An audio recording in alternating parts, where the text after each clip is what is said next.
এতটুকু ওনার কাছে খবর গেছে। আসার পথে উনি কিছু শের পড়তে পড়তে আসতেছে। আমার এই শেরগুলি ভালো করে মনে নাই, সারমর্ম বলতেছে। বাবা এরকম বলতেছে যে তোকে দুনিয়াতে আনার জন্য আমি বিবাহ করলাম আমার সর্বস্ব শেষ করে। বিবাহের সময় একটা খরচ করে কিনা? তুই দুনিয়াতে আসবি এজন্য আমি যখন শুনছি তোর মার পেটে তুই আসছিস, তখন আমার খুশির কোনো ইয়ত্তা ছিল না। আমার সব ধ্যান ধর্ম সবকিছু আমি তোর জন্য আমি নিবেশ করে দিলাম। তুই যখন দুনিয়াতে আসছিস আমার সব হাসি যেন তোর জন্য হয়ে গেছে। আমার অর্থ সম্পদ যেন সব তোর পিছনে খরচ করার জন্য আমি পাগল হয়ে গেলাম। কিভাবে তোকে সুন্দর কাপড় দেব, কিভাবে তোকে সুন্দর শিক্ষা দেব, কিভাবে তুই হাসবি, কিভাবে তুই মানে কষ্ট ছাড়া জীবন যাপন করবি, এরকম ভাবার্থে উনি কিছু কবিতা আবৃত্তি করতে করতে আসতেছে। আল্লাহ রাব্বুল আলামিন রাসূলুল্লাহ সাল্লাল্লাহু আলাইহি ওয়াসাল্লামের কাছে ওহী পাঠায় যে ছেলের বাবা আসলে বাবা কি কি বলতে বলতে আসতেছে। আল্লাহ রাব্বুল আলামিন সব রাসূলুল্লাহ সাল্লাল্লাহু আলাইহি ওয়াসাল্লামকে জানাই দিলেন যে কি কি কবিতা আবৃত্তি করছে। ওই লোক সাহাবী রাসূলুল্লাহ সাল্লাল্লাহু আলাইহি ওয়াসাল্লামের কাছে আসার সাথে সাথে বলতেছে, একটু মুস্কি হাসি দিয়ে বলতেছে যে তুমি পথে যে শেরগুলি, উনি মুখে না মনে মনে শেরগুলি পড়তেছিল। শেরগুলি বলতেছে তুমি আসতে আসতে যে শেরগুলি পড়ছো এই শেরগুলি শোনাও। তুমি আশ্চর্য যে কি ব্যাপার, আমি মনে মনে বললাম, কেউ তো শোনেনি দুনিয়ার। বলতেছেন যে রাসূলুল্লাহ আপনাকে কি বললো যে আমি শের পড়তে পড়তে আসছি? আপনাকে কে বললো যে আমি শের পড়তে পড়তে আসছি?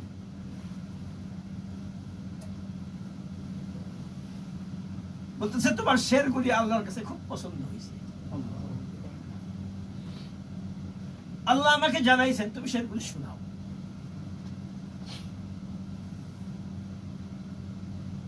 উনি এই শেরগুলি সব শোনাইলেন, যার অর্থ ছিল এরকম যা যে বললেন। রাসূলুল্লাহ সাল্লাল্লাহু আলাইহি ওয়াসাল্লাম সবকিছু শোনার পরে ওই ছেলেকে বলল, যুবককে, ইযহাব আনতা ওয়া মালুকা লিআবিকা, যা ঘরে চলে যা, তুই এবং তোর মাল সম্পদ সব তোর বাবার।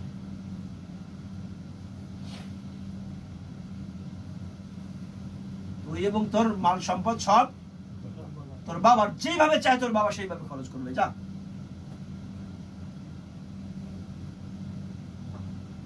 এ হলো বাবার হক, এ হলো মায়ের হক।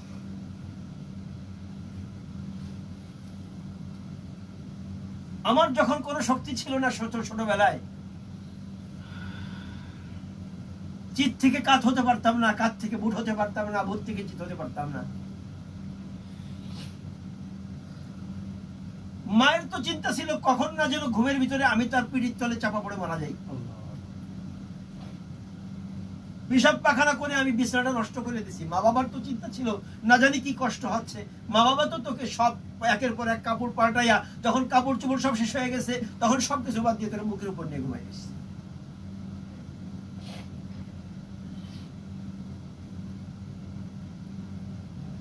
এই জিনিসগুলি আমরা কোন সময় চিন্তা করছি? আমরা মা বাবাকে কষ্ট দেই, মা বাবার সামনে সব মানে কঠিন ভাষায় কথা বলি। কখনো চিন্তা করছি মা বাবা আমাদের জন্য কি করছে?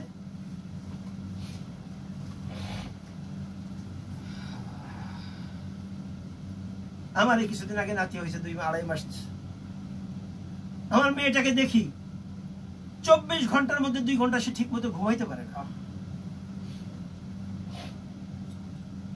মাঝে মধ্যে সে তো বাচ্চা মেয়ে, সেও তো বাচ্চা মেয়ে,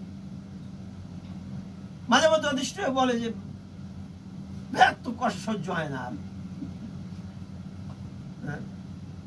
তখন আমি তাকে বলি, মা আমরা তোদেরকে এইভাবে লালন পালন করছি, চিন্তা কর আমাদের কত কষ্ট হয় তোরা যদি যখন কথা না শুনিস।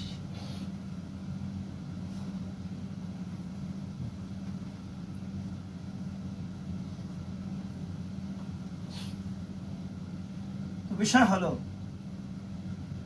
মা বাবা এর হক কেউ চিন্তা করে বের করতে পারে না। মা বাবার হক কেউ চিন্তা করে বের করতে পারবে না। দুনিয়াতে যত ভালোবাসা আছে, মা বাবার ভালোবাসা মূল্যহীন ভালোবাসা। মূল্যহীন বলতে যার মূল্য কেউ দিতে পারবে না। মা বাবার ভালোবাসা স্বার্থহীন ভালোবাসা। দুনিয়াতে কেউ চায় না তুমি আমার চাইতে বড় হও, আমার চাইতে বড় কেউ হোক, এটা কেউ দুনিয়াতে একমাত্র মা বাবা চায়। একমাত্র মা বাবা চায়। হ্যাঁ, মা বাবার পরে আর একজন মুখলেস উস্তাদ, সে চায় যে আমার ছাত্ররা আমার চাইতে বড় আলেম। একজন ইংরেজি শিক্ষক, সেও চায় আমার ছাত্ররা আমার চাইতে ভালো ইংরেজি বলনেওয়ালা হোক, বুঝনেওয়ালা হোক। শিক্ষক, মা বাবাও চায় যে আমি যা অর্থ করি কামাইছি না কামাইছি সব তো আমার বাচ্চাদের জন্য, তারা যেন বাচ্চাদের বেশি কামাইতে পারে। আমি যা শিক্ষা করতে পারছি না পারছি, আমার ছেলে যেন আমার সাথে বেশি শিক্ষা করবে। আমাদের এখানে এই মদিনা মুরাতে একজন ইমাম ছিলেন বাংলাদেশি, আব্দুর রব ভাই, ইন্তেকাল করছেন। আল্লাহ রাব্বুল আলামিন ওনাকে জান্নাত নসিব করেন, আমিন। উনি মাঝে মধ্যে বলতেন যে আমার বাপ ছিল শুধু কারি। উনি বলতেন আমার বাপ ছিল শুধু কারি, তো কোরআন শরীফ সহি শুদ্ধ করে পড়তে পারতেন। আমাদেরকে এক ধাপ আগে বাড়াইছে, আমাদেরকে হাফেজ বানাইছে। আর আমরা আর এক ধাপ আগে বাড়াইয়া ছেলেদেরকে হাফেজ বানাইয়া একটু কোরআন হাদিস বুঝতে পারে। তোরা আরেক ধাপ একটু আগে বাড়াইতে চেষ্টা করিস।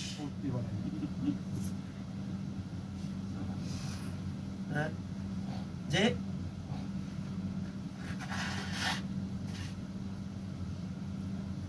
এই জন্য ভাই সংক্ষিপ্ত কথা হলো, দুনিয়াতে মা বাবার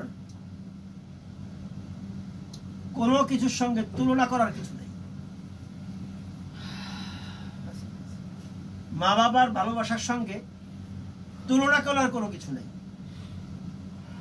তবে একটা কথা আছে, যেখানে আল্লাহ রাব্বুল আলামিন নিজে বলছেন ওয়াসাইনাল ইনসানা বিওয়ালিদাইহি হামালাতহু উম্মুহু ওয়াহনান আলা ওয়াহনিন ওয়া ফিসালুহু ফি আমাইনি আন ইশকুর লি ওয়া লিওয়ালিদাইক ইলাইয়াল মাসির ওয়া ইন জাহাদাকা আলা আন তুশরিকা বি মা লাইসা লাকা বিহি ইলমুন ফালা তুতি'হুমা। মা বাবা যদি আল্লাহর হক নষ্ট করতে বলে,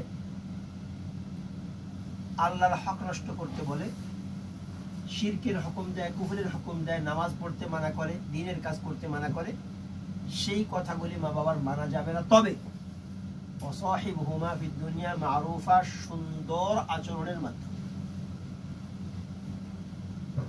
মা বাবার ওই গুনাহের হুকুমগুলি মানা যাবে না, তবে সেটা সুন্দর আচরণের মাধ্যমে, বেয়াদবি করে না। হ্যাঁ, বেয়াদবি করে না, এটা আল্লাহর হুকুম যে তোমরা মা বাবার কথা ওই সময় মানবে না যখন মা বাবা কি করবে, আল্লাহর নাফরমানির জন্য হুকুম করবে, ওইটা মানা যাবে না। তারপরেও আল্লাহ বলছেন ওয়াসাহিবহুমা ফিদ দুনিয়া মারুফা, দুনিয়াতে তার সঙ্গে দুনিয়াবি মুআমালায় কোনো জায়গায় যেন তার সঙ্গে অসৎ ব্যবহার না হয়। কোনো জায়গায় যেন অসৎ ব্যবহার না হয়। মা বাবা কাফের মুশরিক হইলেও তার সঙ্গে অসৎ ব্যবহার, খারাপ ব্যবহার করা যাবে না। তাহলে বোঝেন মা বাবার মানে মূল্য কত বেশি। লা তাআতা লিমাখলুকিন ফি মাসিয়াতিল খালিক, ওটা হলো কোরআনের আয়াত, এটা হলো হাদিস। হাদিসে যে কোনো মাখলুকের ইতাআত করা যাবে না যেখানে আল্লাহর নাফরমানি আছে। এই জন্য সংক্ষিপ্ত কথা এই যে মা বাবার হক আল্লাহর পরেই। আর দুনিয়াতে যদি আমরা রিজিকের মধ্যে, হায়াতের মধ্যে বরকত পাইতে চাই, তাহলে মা বাবার খেদমত করা ছাড়া এর কোনো বিকল্প নেই। মা বাবার খেদমত করলে তার দুনিয়া আখেরাত দুইটাই বলবে। আর মা বাবা যদি কষ্ট পায়, দুনিয়া আখেরাত উভয়টা ধ্বংস হয়ে যাবে। এই জন্য মা বাবার হক অনেক বেশি, আল্লাহর পরেই মা বাবার হক। আর এটাও আমাদের দ্বীনের শিক্ষা, রাসূলুল্লাহ সাল্লাল্লাহু আলাইহি ওয়াসাল্লামের শিক্ষা। সুতরাং আমাদের এই 2 নম্বর আল্লাহর হক প্রথমে, 2 নম্বর মা বাবার হক। আর সাথে সাথে বান্দার হক কখনো কোনোভাবে নষ্ট করা।